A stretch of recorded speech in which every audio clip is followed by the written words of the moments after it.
فرقوں کے بارے میں جو بات میں نے کہی نا، جو اچھے علماء گزرے سب نے شرح کرتے ہوئے کہا کہ اللہ کے رسول علیہ السلام نے انہیں اپنی امت کہا، یہ نہیں کہا کہ وہ کافر گروہ ہیں، اپنی امت کے گروہ کا ہے، اس لیے ان میں سے کسی کو بھی سمجھنا کہ وہ اسلام سے خارج ہے یا کافر ہے بالکل غلط۔ دوسری بات تھی کہ جو آتا ہے کہ وہ سارے جو ہے نا کلوں پھر نار سوائے گروہ کے سب دوزخ میں، اس کے بارے میں نے کہا تھا کہ امام محمد بن ابراہیم الوزیر بھی لکھتے ہیں، لوگوں نے جب سوال کیا علامہ البانی نے بھی ان کا حوالہ دیا بہت ان کی اعلیٰ کتاب کا کہ یہ اگر سارے 72 جائیں گے دوزخ میں، ادھر حدیث میں آتا کہ جنت میں جانے والوں کی 120 صفحیں ہوں گی جن میں سے 80 صرف حضور کی امت کی ہوں گی، تو وہ کہتے ہیں سارے تو ادھر چلے جائیں گے دوزخ میں، 80 سے کہاں ہو، تو اس کا انہوں نے حل کیا کہ دوزخ میں جانے کا یہ مطلب نہیں کہ ہمیشہ رہنا، بہت سے لوگ دوزخ میں اپنے جرموں کی حساب اٹھنے کے لیے جائیں گے مگر آخر وہ نجات پا لیں گے۔ تو انہوں نے حوالہ دیا کہ اس حدیث میں صرف دوزخ میں جانے کا ذکر ہے،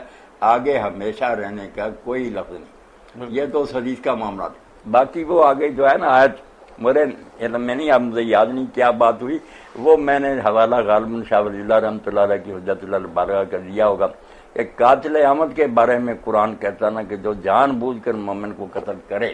اس کی سزا یہ ہے کہ اس پر اللہ کا غضب ہوگا، لعنت ہوگی، وہ جہنم میں رہے گا خالدن فیہا، اس میں ہمیشہ رہے گا خالدن۔ اس کا کہتے ہیں کہ اب ساری امت مانتی ہے کہ وہ بے شک کتنا بڑا مجرم ہے، کافر تو نہیں،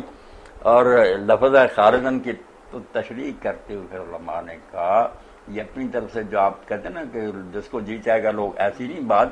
دلیل دینی پڑے گی نا، قرینہ صارفہ کہ یہ جو لفظ ہے ہمیشہ رہنے کا، اس کو اپنی جگہ سے ہٹانے کے لیے کوئی اتنے ہمالیہ جیسے وزنی دلائل ہیں، احادیث اور آیات جن سے پتہ چلے، تو موحدین کا چونکہ خروج جو ہے نا بالکل اتفاقی بات ہے کہ توحید کو ماننے والے آخر دوزخ سے نجات پا جائیں گے، ورنہ مشرکین تانا دیں گے کہ تم توحید کو مانتے تمہیں کیا ملا پھر، اس لیے نہیں وہ نکلیں گے بے شک لمبا عرصہ۔ اب اس کی تشریح پھر کی کہ یہ جو آیا جہنمی اس کے لیے، اور اسی طرح سود خور کے لیے بھی آیا، کئی جگہ لفظ آ گئے خالدین۔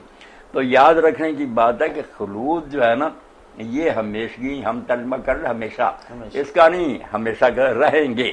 اب کتنا عرصہ رہیں گے؟ خلود مقصد طویل، زیادہ دیر تک کہیں کوئی آدمی کسی جگہ رہے نا وہ بھی خالد ہے، جب آگے آ جائے گا ابدا، جیسے کفار کے لیے صرف خالدینہ نہیں آیا، خالدینہ فیہا ابدا، رہیں گے اس میں ہمیشہ۔ اس لیے یہ لمبے عرصہ رہنے سے بھی خالد ہو جاتا ہے۔ تو یہ تشریح کی۔ دوسری طرف یہ کہا کہ اللہ تعالیٰ نے یہ قانون بیان کر دیا کہ قانون تو یہ ہے کہ اس کو بھی کافروں والی سزا دی ہے کہ مومن کو اس نے قتل کیا، مگر اللہ تعالیٰ اپنے فضل سے اگر رحم کر دے تو جیسے قانون میں ہم دیکھتے ہیں کہ سزائیں ہیں قانون میں، مگر کچھ رہتے ہیں حکومت خود دے دیتی ہے، تو یہ ہماری مرضی پر تو نہیں کہ ضرور رعایت دے گی،